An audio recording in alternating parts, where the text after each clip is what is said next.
Well, welcome to today's webinar from Ascendo Reliability. And as I mentioned before, is that this is a revisit to a topic that I keep hearing about. And statistical process control and process capability are certainly not new tools at all. And they've been around for quite a while. Uh, we've automated them to the point where many people don't even know how to create a X bar and R chart, for example. Or if you've learned it, you may not have actually adapted it or had the bandwidth or the charter or the capability to implement it and actually use it. So I wanted to put it back on the schedule and talk about it again because it is a absolutely wonderful tool. And it's not just a quality tool. It certainly applies to reliability engineering in that when you think about it, if the process is creating parts for us or is creating the assembly of a system, and it does it in a uncontrolled or widely variable variation, a lot of variation in the process, the likelihood of having field failures goes up. We either have parts that don't function, or they're out of spec, or they quickly fail in the field, or they just don't have the durability or robustness that they really require to have. And so even though SPC and process capability and process variation is often in the world of quality engineering, uh, we need to pay attention to that because when it doesn't work, when it's not implemented well, it results in people calling us to say, hey, how come this is failing? And we'll talk some more about that as we go through. So SPC, I think it started with Schuhart and other statisticians in the 20s and 30s, the 1920s and 30s, so almost 100 years ago. I think it was in the 50s that the Western Electric Company published a book, and I think it was meant to be an internal book, but they eventually published it externally for all of their suppliers and vendors and the rest of the world that they work with, because they found it to be so vital to their process, to their organization, to create the telephone system in their case. But it certainly has applications well beyond telecommunications industry. Now, the connection of process capability, the ability to create widget after widget that are similar enough and in spec, then gets connected to our designs, to what we expect the products to be. And we use tools in a group of tools that we call process capability. And we'll talk about how we compare the tolerance or the specifications to the process's natural variability. And it really is that marriage between those two things. If only we could make products that didn't have any variation, this would be a very short conversation. But as you know, we do have variation. And so let's see. So I guess I'm getting ahead of myself a little bit because I'm leading up to that. It's the setting of tolerances, and it's a part that we get involved in as reliability engineers, is working with design teams and electrical, mechanical engineers, even software engineers, to create the tolerances, to make sure that we have the capability to actually assemble or manufacture or build the products that meet the tolerances, but then also that the tolerances result in a robust product, one that allows us to survive in the range of different stresses that the product is going to see. So we have process stability, just that can we make things consistently, and then we have can we do that over time, and do it within the band of what we expect to be made, the tolerances. And when we get all those things together, it's you know it's where do we focus on? So Naveen, I see your question. Yeah, once you calculate the CPKs, and then your question is, then what's next? What do we optimize? Now that's a good question, And it's not a great question because it doesn't happen to be my next slide, but a good question because it's right on target for what we want to talk about. The, the notion is that those are just numbers. They give us a bit of information, of a starting point. Now, I had it described to me one time, um, the concept of stress strength calculations and matching the use conditions set of expected stresses, say temperatures. What are the different products we're going to see all different kinds of temperatures during their use? What does that look like? What's that distribution? And then how does it age or withstand those temperatures? It would be the strength side of, say, the material set and the design. And one concept, and this is related to what do we do next with the CPK numbers, is that if I compare all of the different ways, all the materials, all the components, all the elements of my product in a stress strength type of focus, the ones that overlap are likely have some finite or a bigger probability of failure, of experiencing a weak part, experiencing enough stress to fail, versus ones that have a very wide margin between the stress and strength distributions. And so it's a way for us to focus on which ones to make more robust, to make stronger. Well, the same goes for CPK. You might have 1,000 or more parts on a circuit board, or you may have hundreds of components and subsystems within a system. And each of those probably has one or more CPK values for things that we're interested in measuring for the product's performance. So one of the steps is look at the relative range of CPK values you have and which ones are the lowest, and those are your focus.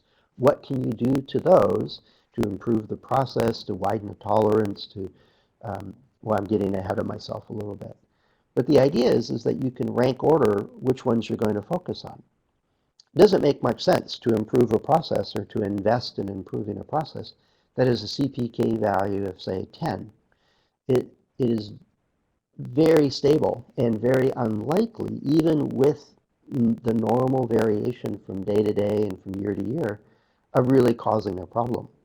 Whereas a CP value or CPK value of 1 is a much higher probability of creating components or parts that are out of specification. And so it becomes a prioritization tool in one respect. Yeah, and the good follow-on question is then how do you optimize the tolerances?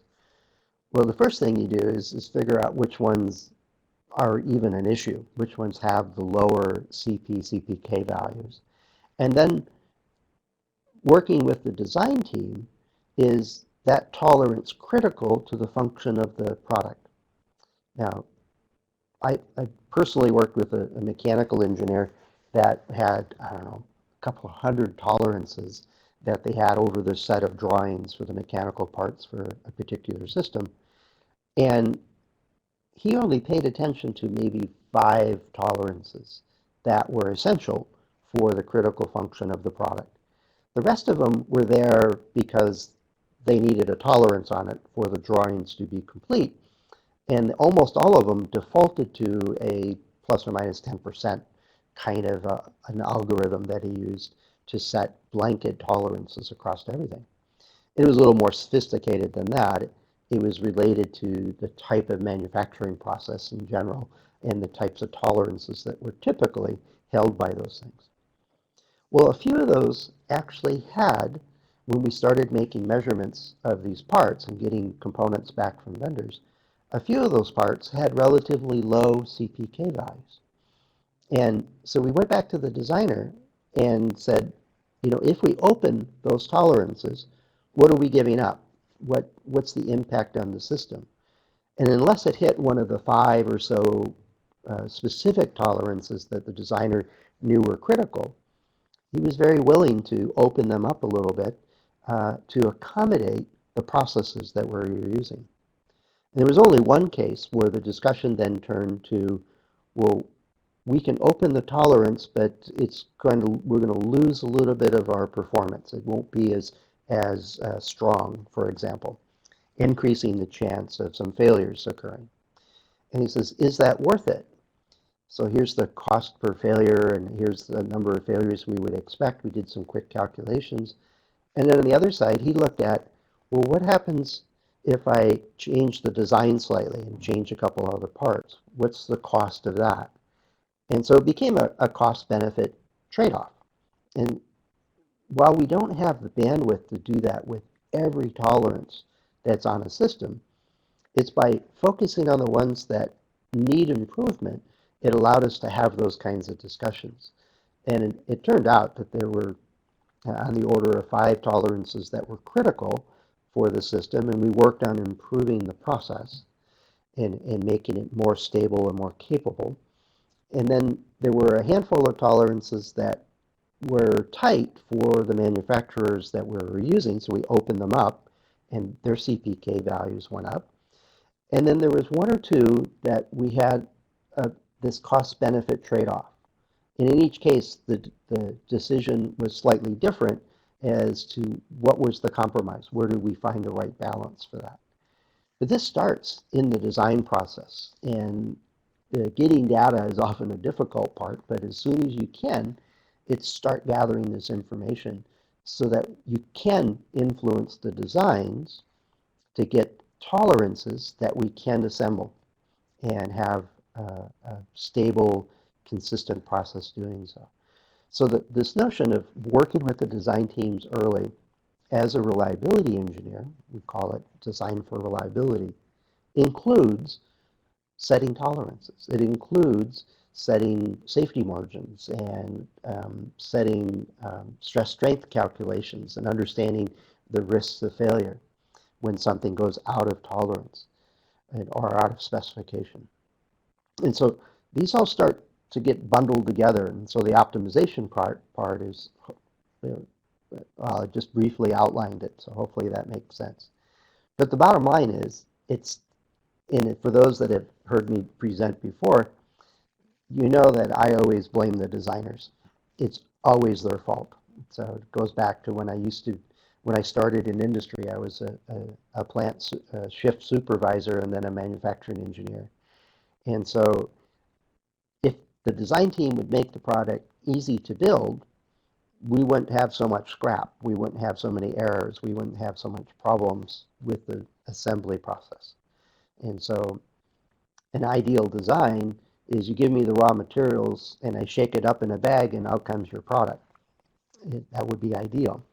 Well, we know that that's not always the way it works, but I still look back to the designers as to the source of most of the problems we have with products being, one, manufacturable.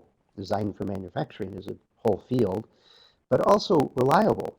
Because if I can't manufacture it according to specifications, the likelihood that it'll survive in the field goes down, that it'll perform as expected goes down.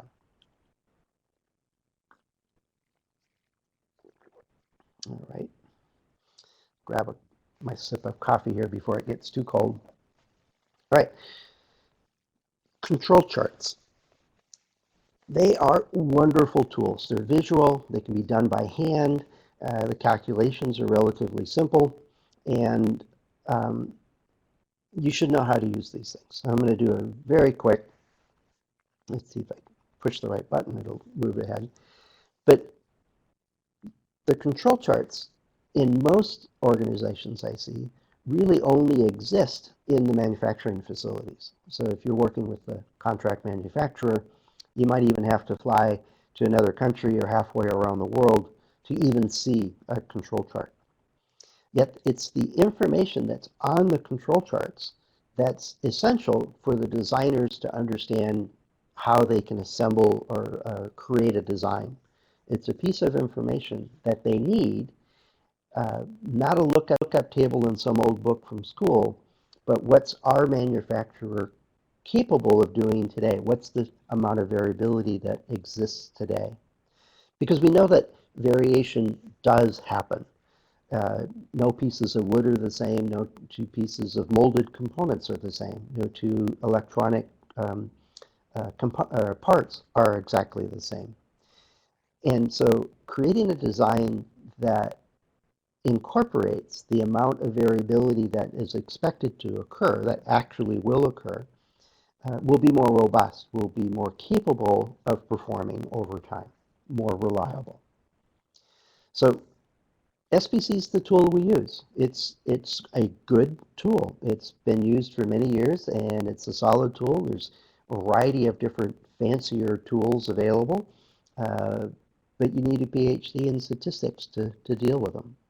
SPC on a simple chart gives everybody in the organization, from the operator of the equipment to the design team to the senior managers, a quick visual capability to assess the stability of that process.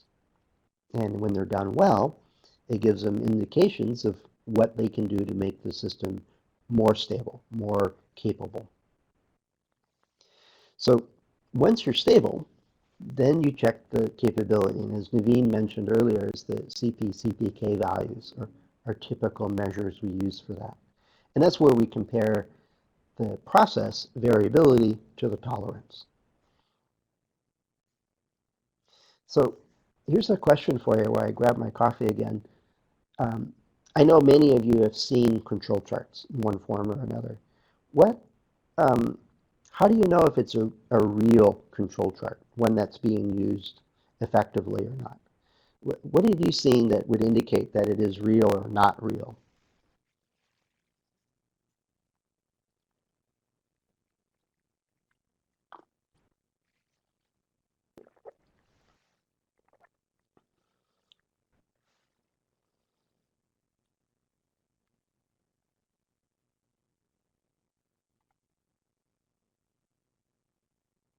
And I've seen a bunch of familiar names, a handful of new names. Appreciate that. Go ahead and jump on the chat window. Yeah, real-time data entry,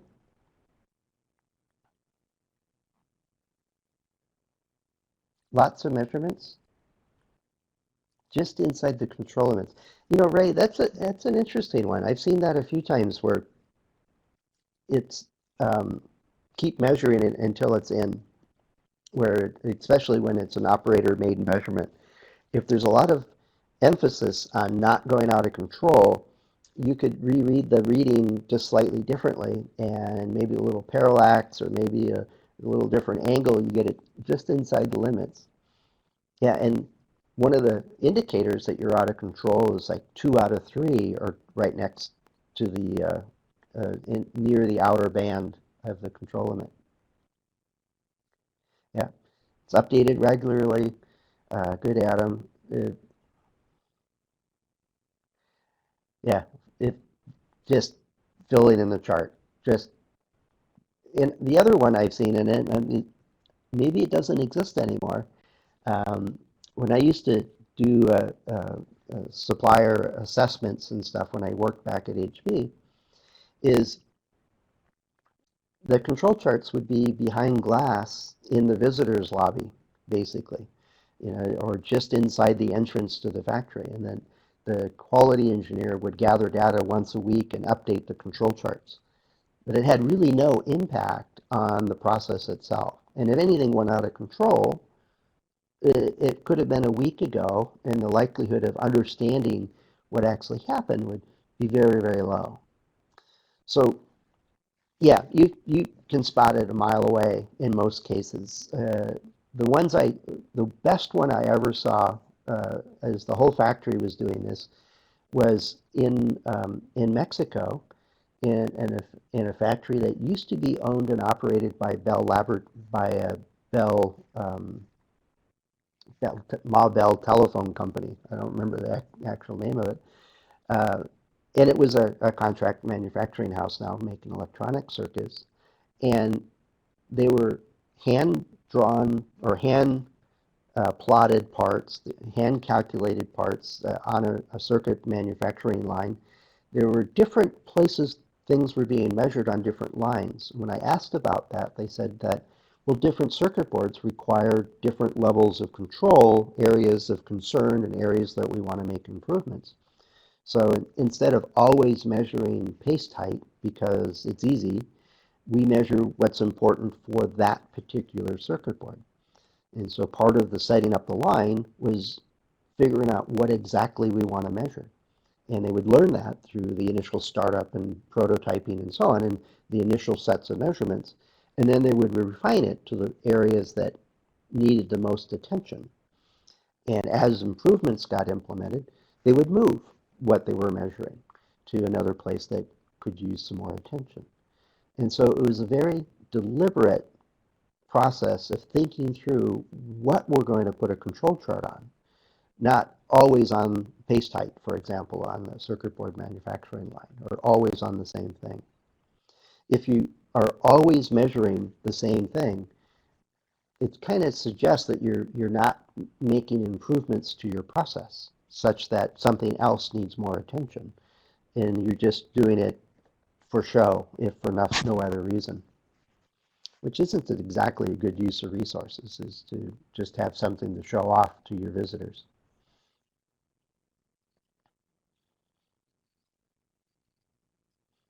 Right. So we've all learned the X bar and R chart as the starting place for this. And so this is a quick drawing of an X bar and R chart. And I think more commonly now, because it's so easy to calculate standard deviation, you should see X bar and S charts, the standard deviation chart. So we use the range on a X bar and R chart of the sample values that we read to estimate standard deviation. That's what those factors and formulas are about, is that we're estimating standard deviations anyway. So just measure it directly. Back when the R charts were first created, it was difficult and time consuming to calculate a standard deviation. And it used sum of squares and all these other fancy algorithms to calculate it. We didn't have pocket calculators in, well, until like the mid 70s practically. So today, though, we have no excuse. So we probably should be using the S chart instead. It's a bit more accurate. But the idea is that you get some scattering of points and they go between your control limits, and you go through the process of collecting data and calculating control limits and checking your data and monitoring it as you go through. And as things go out of control, you gather information and do basically a root cause analysis, do an investigation, if nothing else, to why did that go out of control at that point? What can we do about it? The charts are pretty simple. They're a gathering of an average value. Let's see if I can find my pointer. And so this point here, just above the center line, um, is probably a collection of, say, 3 to 10 data points that were collected. It could be an individual point on a different style chart, could be a proportion or a count on P charts and C charts. On an X bar chart, it's an average. And so the control limits are related to that average. They're not related to the same scale as the tolerances. And so one of the ways you can tell very quickly if it's not a real control chart is if it's an X bar chart dealing with, say, a collection of 5 readings and an average, and they have drawing on it of the tolerance limits, usually well outside the control limits, because the more that we average, the closer they're going to be to the mean versus anywhere near where the individual variability will be. And so if I'm dividing by square root of n, my variability is going to get smaller and smaller as I increase the number of samples I have. And so there's no place for tolerance limits on a control chart. It's a sure sign that what they're doing is being misconstrued as to what's the effect of a control chart. And so, like this point here is outside the upper control limit. Technically, this should be circled. I think according to the Western Electric book, it should be a red circle with a note written on it as to what happened. What were the symptoms at that time? What were the collection of information at that time so that we can understand how to either uh, to reduce the variability caused by this wider than expected range of values that we see.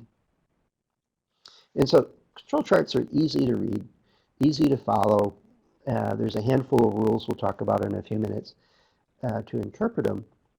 But is this a typical control chart? Just looking at this X chart, can you tell, is that in control, out of control, typical, atypical?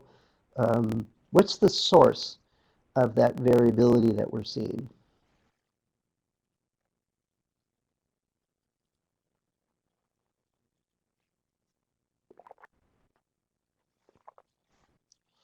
Well, I kind of tipped my hand a little bit. If the R chart is not in control, and so that's what you look at first, is the usually the if the standard deviation is in control, then we can conclude that if the X bar chart is all within in control limits and behaving in a typical fashion, then we can say it's in control. But in this particular case, it's kind of a trick question when I brought the focus onto the X bar chart. But remember that the variability counts first. And if we're seeing a lot of change in the variability, we need to second guess whether the X chart is in control itself. It's harder to judge the X bar chart if the range is out of control. But in general, this is what it should look like. It could be done by hand or computer plotted. But there's control limits and data points and so on. Oftentimes you'll see the individual readings listed above, say the 5 different readings that make up this individual point. And that's fine. There's all kinds of ways to do these things. But the idea is that they are literally this simple. So I'll bring back up the links, and there's an article I wrote that has 8 steps to constructing an X bar and R chart, or 8 steps to construct an X bar and S chart, which is very similar. And you could get more details of creating these for yourself if you're not familiar with the process. But here's the math for an X bar R chart. It's pretty simple. This A2 is a factor that simplified the calculations. There's a whole slew of calculus that goes into creating these factors, but it's basically a conversion from a range value to creating a standard deviation. And if you recall, the control limits are plus or minus 3 standard deviations away. And so because we're plotting X bars, the average values, it's going to be 3 standard errors away, the standard deviations associated with the averages that we're collecting. And same with the range control limits, is they're 3 standard deviations away of the variability of the standard deviation values. And so pretty simplified math. It was done out of necessity some years ago. Today, Minitab and other software packages do this pretty quickly for us. There is a role for central limit theorem, and since it's not quite 10 o'clock yet where I'm at, I won't talk about heavy-duty statistical theory. But that's why we take averages, is to really summarize it, is that we take averages so that we can get this, invoke the normal distribution, essentially. And so, Naveen, the A2, I know I've written about this, but I don't think it's in the CRE prep series of articles. If you send me, and I may have written about it, but send me a message and I'll send you the article or the piece of the article. I'm working on a SPC and process capability book, and I was hoping to have it available for today, but it's not quite ready to drop into PDF. Too many of the formulas aren't formatted, and when I looked at it last night, I ended up with spotting a couple of spelling errors. I'm like, I need another pair of eyes to look at this. But I can send you, if anybody else is interested, just send me a note and I'll send you the draft that I have. that talks about where these uh, factors come from and how to derive those. So really interested. And if you're interested, I could send you a draft of this book. I think it's going to end up being like 100 pages, so a small book um, that talks about control charts and process capability and a lot more detail than we have here. But just send me a note and I'll send that off to you. So once you get a control chart, what we're looking at is, because of that central limit theorem, because of the ability of averages from any distribution to tend to behave like a normal distribution, the averages do, not the individual values, but the averages, is that we can use this notion of the of the normal distribution. And we know that if it's a normal distribution, that within plus or minus 3 standard deviations, we have the vast majority of the data should fall within that group. So when we're doing a control chart, we're assuming that the data that we're reading is coming from a stable, consistent process, and that the average will be about the average every time. And yes, there's going to be some variability, but it should remain predictable, such that about 2/3 of the data should be within plus or minus 1 standard deviation, and almost all the data within 3 standard deviation. And so when we get a point that falls outside the control limit, it's coming from the tail of that distribution, which is very unlikely to occur. Now, if I'm taking data and I'm making readings, I should have a point that falls outside the control limits about once every 350 or so. I think it's 371, one time out of 371 readings, that I have a chance of it falling outside the being out of control. And so if it falls outside the control limit, we have about a 0.3% chance of that occurring. Now, 1 in 350 or so will occur. There will be variability in our systems, and it doesn't indicate that anything bad has happened. But if we see a point out here, it also tells us that there's about a 99% chance that something is changed. It's a rare event, and if we see it, we shouldn't dismiss it as, oh, it's a rare event and we see it once in a while. It is much more likely that something's changed, and that it indicates to us that the mean is shifted, the variability is increased, or both. And so it's a trade-off or a balance to say, we should investigate this because it's more likely that something special, a special cause, it has happened.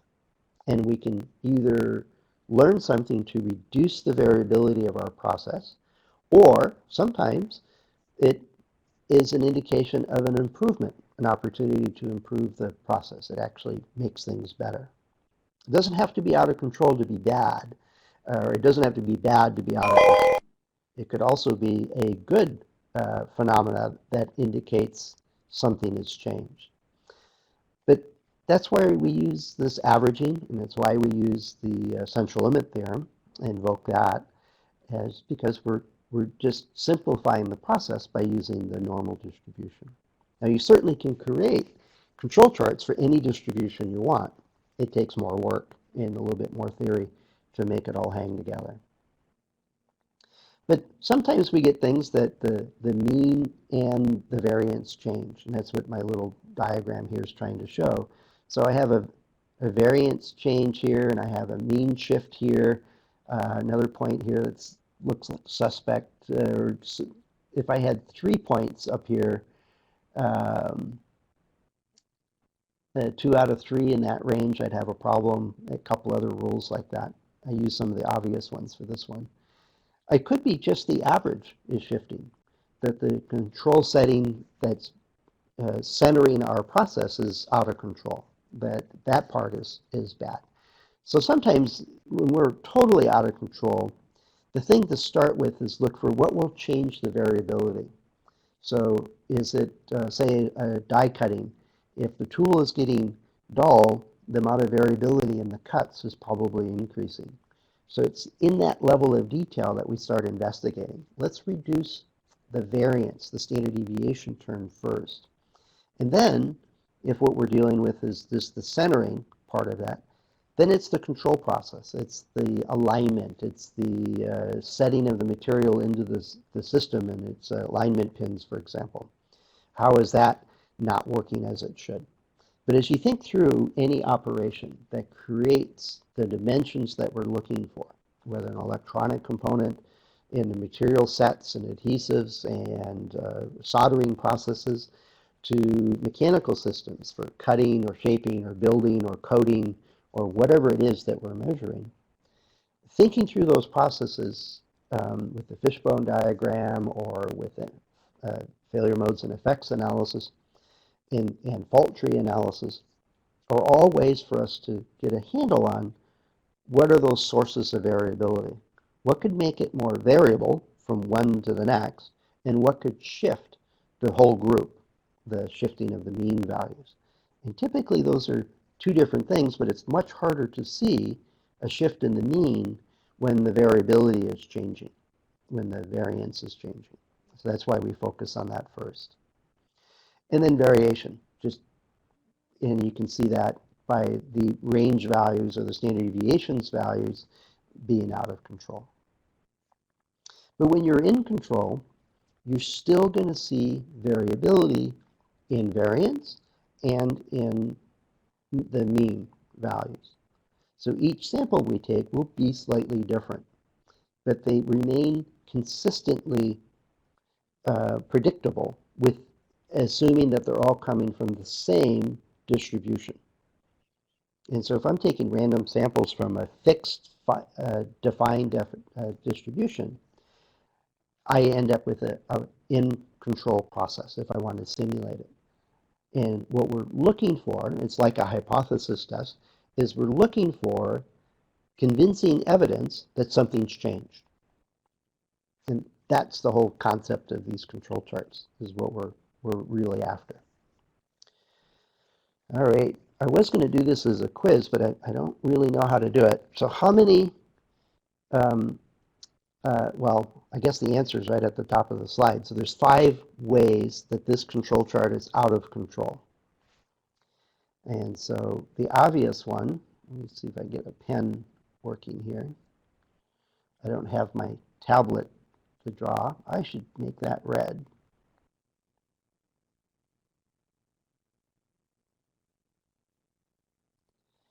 So if it's outside the control limit, just 1 point, that has a very small chance of occurring. And I think I mentioned this one, 2 out of 3 in the band that, and these are, oops, these zones are standard deviation steps away. So if the upper control limit is plus 3 standard deviations, this control, the difference between zone A and B is 2 standard deviations. And this one then, by comparison, is the plus or minus 1 standard deviation. And so one way, the second rule is that 2 out of 3 are in zone A. And another one is 4 out of 5 are in zone B. And I think there's one for zone C. I think it's, I want to say 8 samples, or maybe it's 7 out of 8. So 7 out of 8 are too close to the center. Now that's out of control because the variation is constrained. I should see some values a little further away, and the normal distributions kind of smooshed together, is technical statistical term there. Another one is a run. And I think it's, I want to say 8, but I think it's 7 in a row or 8 in a row. I think it's 7 in a row, decreasing or increasing. And each of these patterns, you can calculate the probability of them occurring. They all have about a 0.3% chance of occurring. They're all indications that this is uncommon. and it shouldn't happen very often. So get rid of my drawing. There's also a rule where it's stratified, and that's where there's just too many of them. Um, oh, now I'm having a senior moment here. Let me grab my coffee. Um, I think it's like 15 out of 16 within Zone C, but or in any one particular zone. I think that's right. I'll have to double check. Or a mixture. This is one's easier to see. It's 15 out of 16 that are above then above then below the average line. And so it takes many more points to spot this kind of a problem because just normal variations, you could have 10 of them do this and it would be uh, as expected from a normal distribution. But it would be a 0.3% chance of happening if you get 15, or I think it's 15 in a row that do this. All right, lost audio. Anybody else? Am I still on?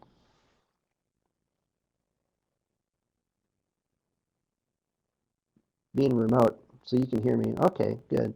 So let's see. Doesn't do much good to tell Michael what to do audibly.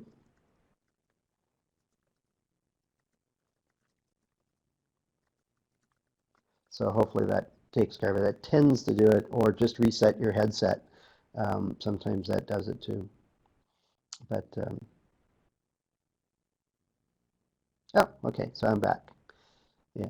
It's just magic to me that this even works at all. It's kind of great that we don't have to all fly to Los Gatos and spend an hour and then fly back home to go to work. We can hang out and chat about this stuff on a regular basis, and it works out pretty good for everybody, I hope. So I answered that question, all right. So process indices, the idea is to compare the variability of our process to the tolerance that we want. And this is where specifications first get introduced to process control and control charting type stuff. I shouldn't say that. I think there's one other place that tolerances come into play, and I didn't mention it as a step in creating an X-bar R chart. Anybody hazard a guess as where else we would use tolerances in the process of setting up this set of measurements?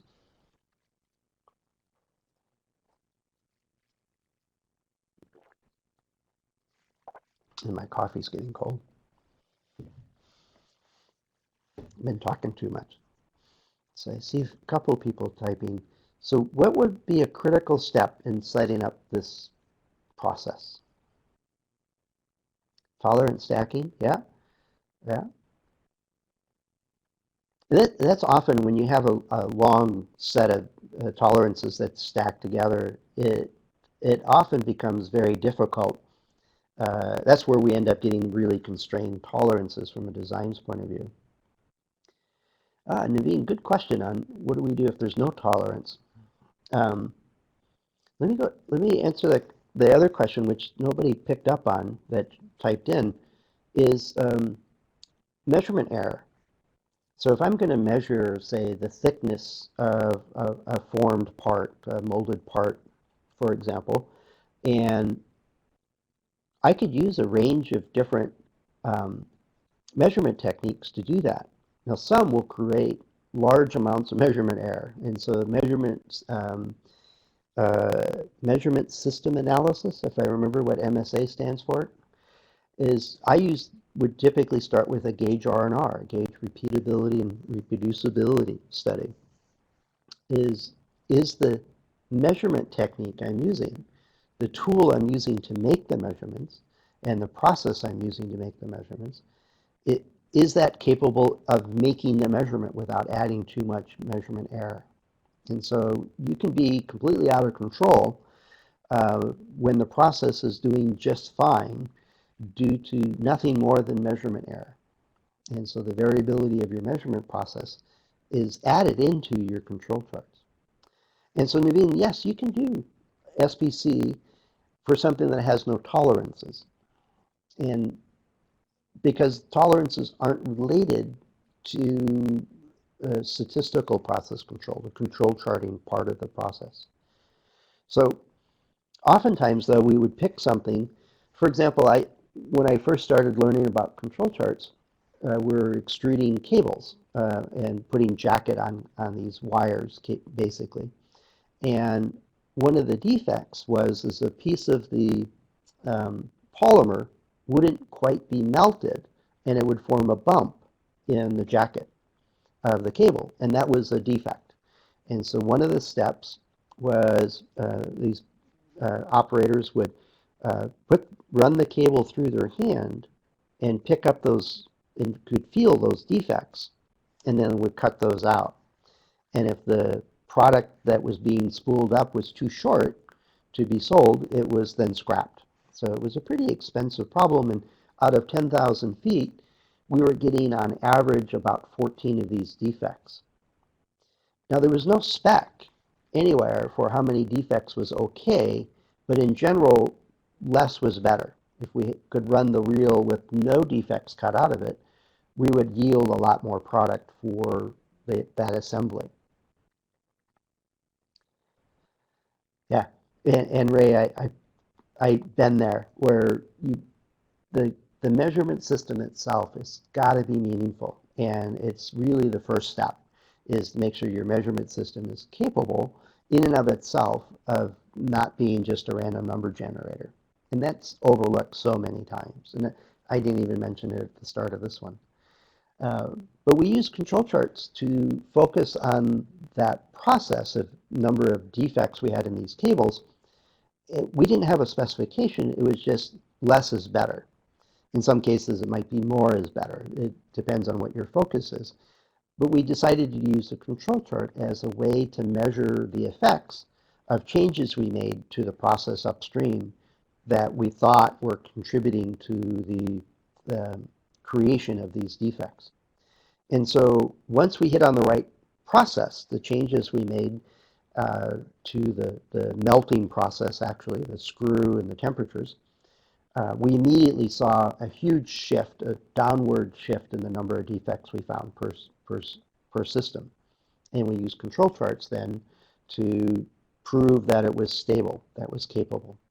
And so it was a pretty handy tool in that regard. So once you're stable, once you have a process that is running stably, and in my case, or in this um, example, is I'm comparing it to a specification or a tolerance. And so even without a tolerance, like in this jacket bump or defects that we're getting, um, one choice is we could say do nothing, accept the default, the number of faults or failures we get. The cost of the failure, if it's small enough, may not be worth fixing. Right now, that's contrary to always improve, but if that's the only thing you've got an opportunity to improve, then that's the next thing you would look at and look for a cost-effective way to do that.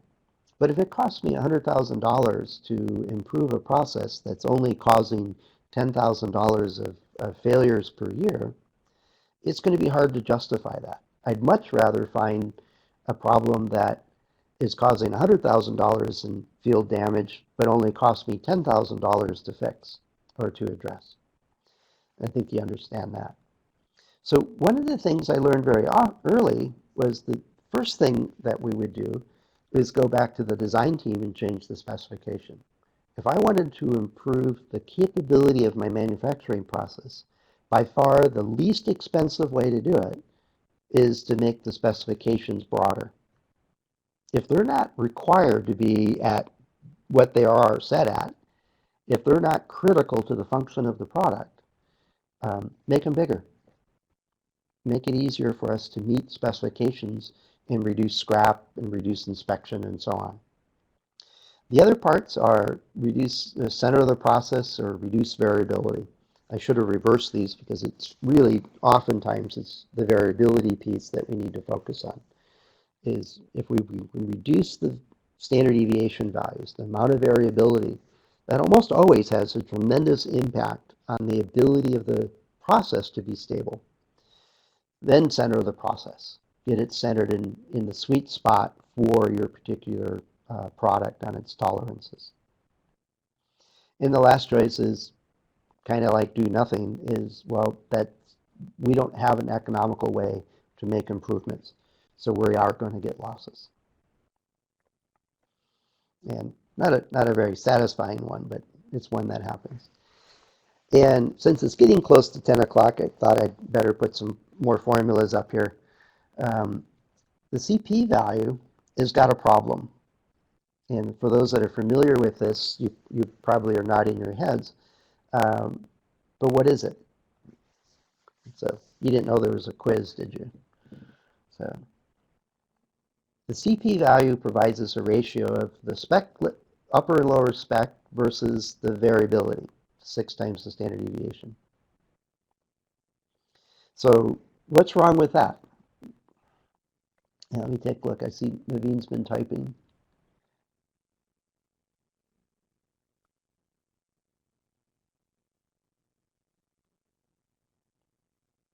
Yeah, no centering. Good one, Ray.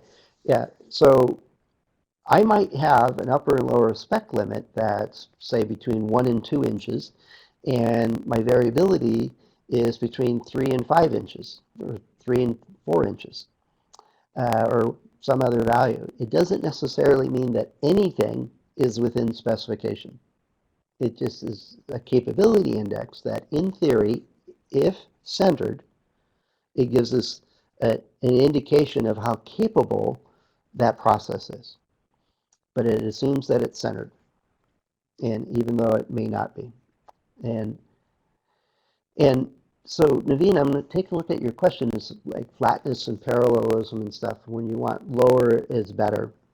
And so that's a great question. I think it's not this next one, but 2 slides away, is then you set a target. The C sub PM is a indice, much like CPK, and or CP, I should say, and it has you looking at adjusting to a target. So it includes the distance away of your samples to your target, and that the further away you are, the more that counts against you. And so there is a way to get at that, where if my target is 0, or my target is not centered in the specifications, you can account for that. And so there are ways to get at these, and there's dozens of different capability indices, and like there's dozens of different kinds of control charts that can address those kinds of situations that you've talked about, Naveen. And so the one that I find the most useful is the C sub PK. And this one includes centering. So I have the distance from my spec limit to my average, and I'm taking the minimum of one of these 2 values. It's closer to the upper spec or lower spec, essentially. And it gives me information as to, is my process centered or not within my spec limits? And even if it's not centered, if the variability is small enough, then if the variability is small, I can be close to either one of the spec limits and still be fine and not have much overlap with the variability to the limit. And Naveen, you made me think here, is it maximum or minimum? I want the CPK value, I want the minimum. Remember that, and I don't think I have a slide for this, but a CP or CPK of 1 means that my variability matches, the plus or minus 3 standard deviations, matches the width of the upper and lower spec limits. So if the variability of the mean or the variance changes at all, it increases the number of defects I have pretty dramatically. So it's considered just meeting the capability. CPK of 1.33 has a little bit more room. Think of it as the normal curve is within the bounds of the spec limits with little margin on it. CP of 2 means that the width of my variability is half the width of the spec limits. And so the higher the number, the better. And so here we're picking the minimum to indicate that it's too close to one side or the other. And that's what we need to pay attention to.